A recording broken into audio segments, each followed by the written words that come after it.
All right, welcome back to A Trucking Journey.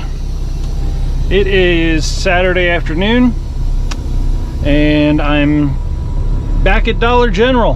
Big surprise, right? And let me fix the view of the camera here.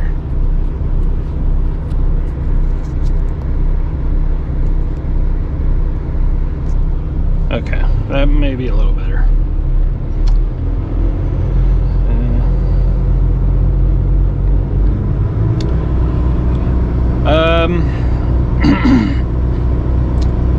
Just looking for an empty trailer to take back to Unilever in Jacksonville, and then I have a load for tomorrow night booked to Walmart in Fort Pierce, Florida. I believe the last time we left off I had talked about going to Tallahassee on Thursday. Well,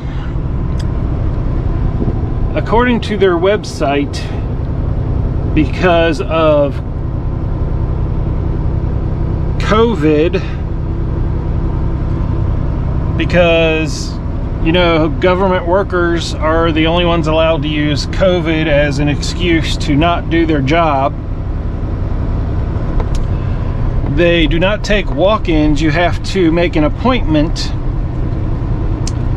And when you go to their website to schedule an appointment, I looked out a month in advance and could not find an open spot for an appointment. So that's just your lovely government at work wasting your taxpayer dollars, not providing a service that they require you to use. Luckily here in Florida, although ideally they would just handle this at the local level, you could go to your local DMV to get a semi plate. That would be the simplest way to do it. Even though the local DMV is a nightmare, it's not as bad as state level DMV, if you know what I'm saying. But luckily here in Florida, at least, they do have a few private companies that are contracted with the state to provide IRP plate services for truckers. So, of course, when you're dealing with a private company and not government employees, you can actually call the phone number and get a hold of someone and talk to somebody, and they will answer your questions and help you. So I've got an appointment set up for Wednesday afternoon to go down to Lakeland, Florida, to a company there that processes IRP plates for truckers. And you know, after comparing the Google reviews for this private company versus going to Tallahassee and dealing with the state, I don't know why anybody goes to Tallahassee. The reviews are like night and day. There really is no reason to deal with the incompetence of the state government employees when they have private companies set up to do it, and they actually do their job instead of using COVID as an excuse. But that said, they only charge $55. I'm like, I was expecting it to be much worse. I would have gladly paid more than that just to not have to deal with government employees. I mean, that's a bargain in my book. So,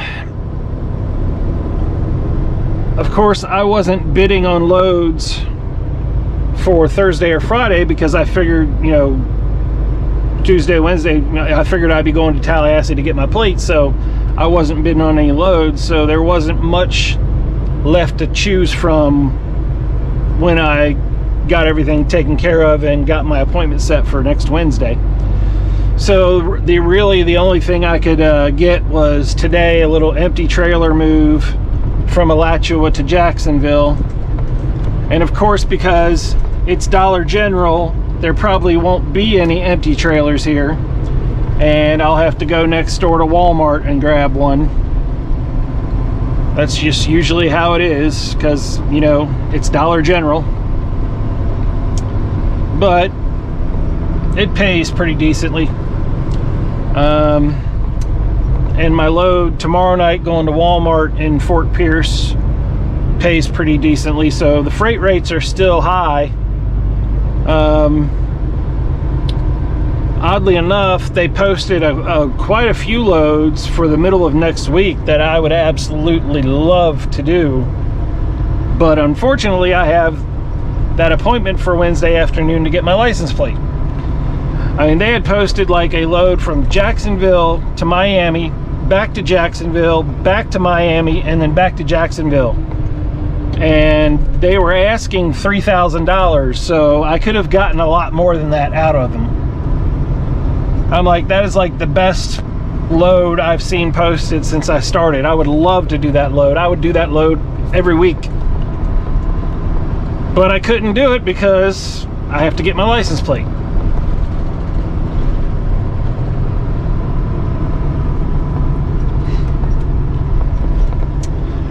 And talking to the private company, of course, they're a little more helpful.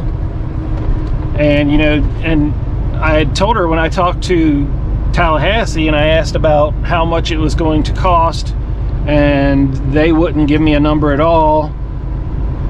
And she's like, yeah, I understand, it's crazy. They, you know, you can't give you a number until after you apply.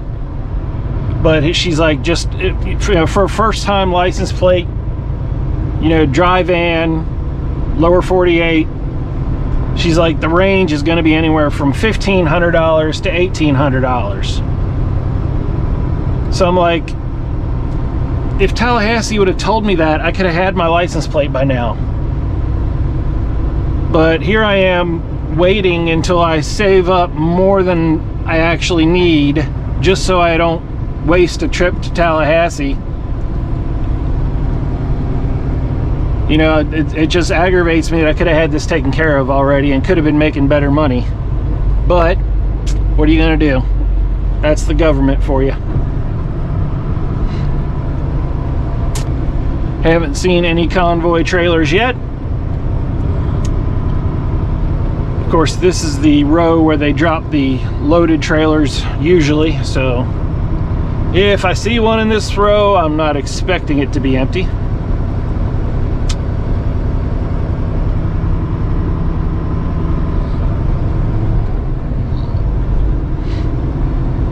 But every time I have to come here and search the whole entire lot, it just pisses me off that Dollar General isn't more organized. Just wasting my time for no reason.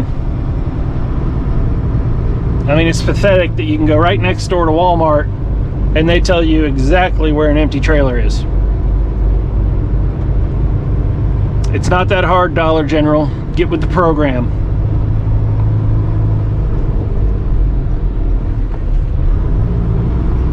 But no, I just have to sit here and drive and waste my time, waste my fuel, driving around the Dollar General warehouse looking for an empty trailer.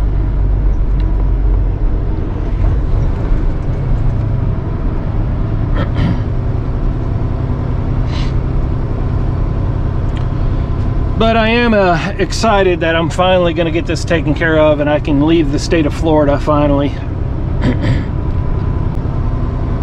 And I'll be able to take any load that I want to take instead of just a limited... Hey, there's a convoy trailer. Instead of just a limited selection of loads that I can do, now I'll be able to go anywhere I want.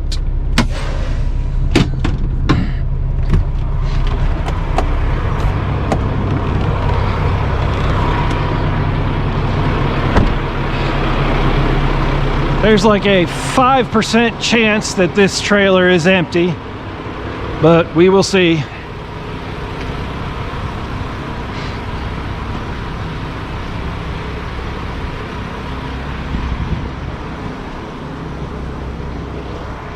Hey, I don't see a seal. Wow, it's empty. Let me get that seal out of there.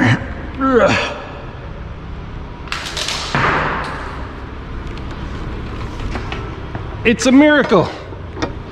Dollar General came through. 18617.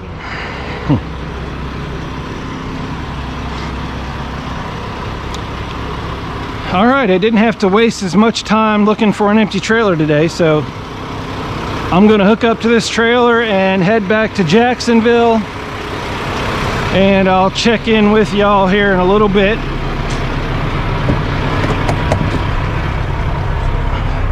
Definitely have to get some fuel a little later. Alrighty, I'll talk to y'all later.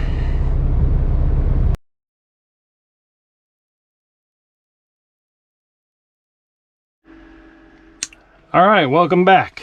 I just dropped off the empty trailer over there at Unilever, and I'm headed down to the Pilot right down the street, but I figured I would stop here and go ahead and throw this, you can't really see it. There you go. This Lucas Oil Diesel Deep Clean.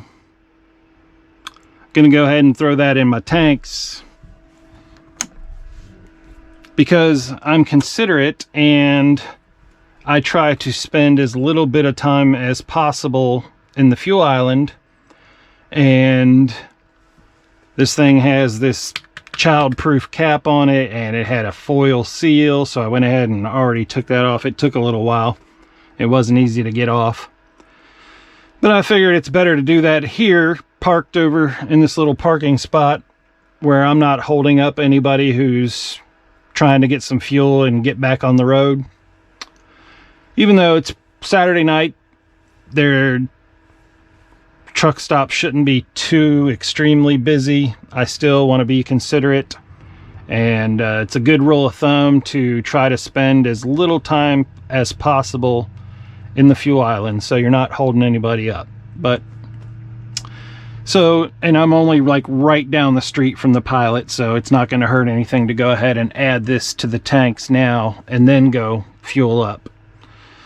But I just wanted to let everybody know that's I'm putting this in the tank finally today before I fuel up, before I head to Fort Pierce tomorrow. That's about it. Today was pretty easy. Dollar General actually had an empty trailer. It was a miracle. Easy money.